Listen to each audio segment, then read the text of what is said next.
২০২৬ সালের ৫ মে ঢাকার বাংলা মোটর। ঠিক এখানেই জাতীয় নাগরিক পার্টি বা এনসিপির কার্যালয়ে এমন একটা সংবাদ সম্মেলন হয়ে গেল যা নিয়ে রাজনীতির মাঠে এখন রীতিমতো ঝড় বইছে। আজকের এই বিশেষ বিশ্লেষণে ঠিক সেই ঘটনাগুলোরই গভীরে যাওয়ার চেষ্টা করব আমরা। পুরনো রাজনৈতিক সমীকরণের বাইরে গিয়ে নতুন কোনো মেরুকরণের ইঙ্গিত দেওয়া হলো সেখানে, তা নিয়েই মূলত আমাদের এই আলোচনা। তো একেবারে শুরুতেই চলে যাচ্ছি মূল বিষয়ে। ভাবা যায়, এনসিপির মুখপাত্র আসিফ মাহমুদ সজীব ভূঁইয়া একেবারে সরাসরি এক বিস্ফোরক দাবি করে বসেছেন। দাবিটা হল, প্রতিষ্ঠিত রাজনৈতিক দলের শীর্ষ নেতাদের পরিবারের তরুণেরাই নাকি এখন পুরনো ধারার রাজনীতি থেকে মুখ ফিরিয়ে নিচ্ছেন। শুধু তাই নয়, আনুগত্য বদলে তারা নাকি এনসিপির মতো নতুন প্ল্যাটফর্মের সাথে যোগাযোগও করছেন। মানে প্রথাগত রাজনীতির ভিত্তিমূলে একেবারে সরাসরি একটা ধাক্কা দেওয়ার চেষ্টা আর কি। আজকের এই বিশ্লেষণীর পুরো কাঠামোটা দাঁড়িয়ে আছে মূলত ৪টা স্তম্ভের ওপর। ১. রাজনীতির পট পরিবর্তন। ২. নতুন মুখ আর নতুন জোট।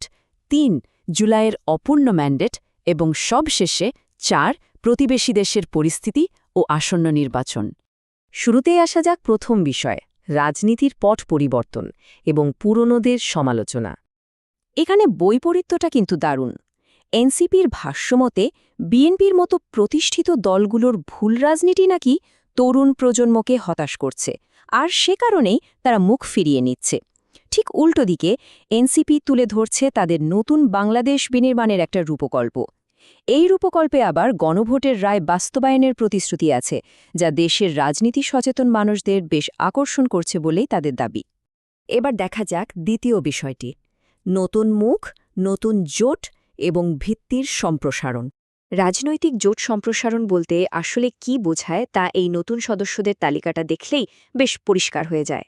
এই তো, জামায়াতে ইসলামের সাবেক আমির মতিউর রহমান নিজামীর ছেলে মোহাম্মদ নাদিমুর রহমান ভার্চুয়ালি যুক্ত হয়ে আনুষ্ঠানিকভাবে এই দলে যোগ দিয়েছেন।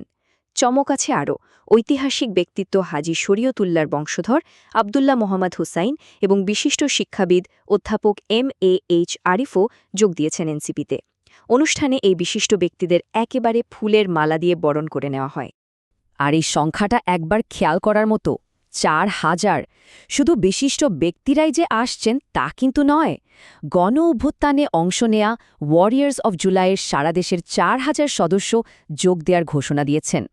সংবাদ সম্মেলনে সংগঠনটির সভাপতি সালমান হোসেন, সহসভাপতি গাজী আতিকুল ইসলাম সহ প্রায় ৫০ জন নেতাকর্মী সরাসরি উপস্থিত ছিলেন। এত বিপুল সংখ্যক মাঠ পর্যায়ের কর্মীর এই যোগদান অন্তত এইটুকু প্রমাণ করে যে সাধারণ তরুণ সমাজ এবং গণঅভ্যুত্থানের একটা বড় অংশ এই নতুন প্ল্যাটফর্মের দিকে ঝুঁকছে। আমাদের আলোচনার তৃতীয় বিষয়টি হল জুলাইয়ের অপূর্ণ ম্যান্ডেট এবং বর্তমান সরকারের সমালোচনা। তবে এই সমালোচনার পেছনের কারণটা বুঝতে হলে জুলাই সনদের বিষয়টা একটু পরিষ্কার হওয়া দরকার। আসলে এই জুলাই সনদ হল সাম্প্রতিক গণ অভ্যুত্থান এবং গণভোটের মূল দাবি আর রায়ের একটা লিখিত রূপ। এনসিপি মনে করিয়ে দিচ্ছে যে বর্তমান সরকারি দল তখন এই সনদ বাস্তবায়নের স্পষ্ট প্রতিশ্রুতি দিয়েছিল, আর এই সনদটাই এখন এনসিপির সব রাজনৈতিক দাবির মূল ভিত্তি। আর ঠিক এই জায়গাতেই বর্তমান শাসক দলের বিরুদ্ধে চরম একটা অভিযোগ তুলেছেন আসিফ মাহমুদ। তার মতে সরকার সেই জুলাই সনদ বাস্তবায়নের প্রতিশ্রুতি তো রাখেইনি, উল্টো জাতির সঙ্গে প্রতারণা করেছে। এখানেই শেষ নয়, সে প্রতারণার কথা নাকি সংসদে দাঁড়িয়ে বুক ফুলিয়ে বলাও হচ্ছে। এই পুরো ঘটনাটাকে তিনি আখ্যা দিয়েছেন অত্যন্ত লজ্জাজনক হিসেবে। বোঝাই যাচ্ছে অসন্তোষের পারদ ঠিক কতটা উঁচুতে। একেবারে শেষ পর্বে চলে এসেছি আমরা। ৪ নম্বর বিষয়টি হল প্রতিবেশী ও আসন্ন নির্বাচন, যেখানে বাইরের এবং ভবিষ্যতের দিকে দৃষ্টি দেওয়া হয়েছে। এখানে এক ঢিলে দুই পাখি মারার মতো একটা দ্বৈত দাবি দেখতে পাচ্ছি আমরা।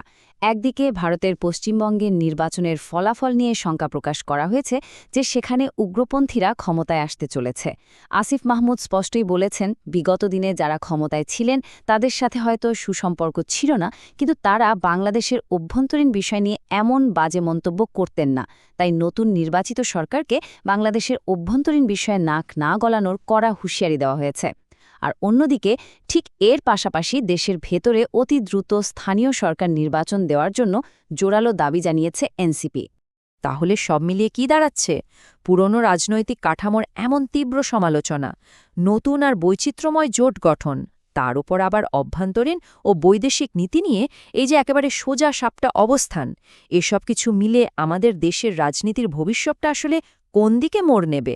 এই নতুন স্রোত কি শেষ পর্যন্ত দেশের প্রথাগত রাজনৈতিক ব্যবস্থায় দীর্ঘস্থায়ী কোনো পরিবর্তন আনতে সক্ষম হবে? এ প্রশ্নগুলোর উত্তর সময় হয়তো বলে দেবে। কিন্তু আপাতত এটা ভাবার বিষয় যে এই নতুন রাজনৈতিক সমীকরণ আমাদের আগামী দিনগুলোর জন্য ঠিক কতটা গুরুত্বপূর্ণ হতে চলেছে।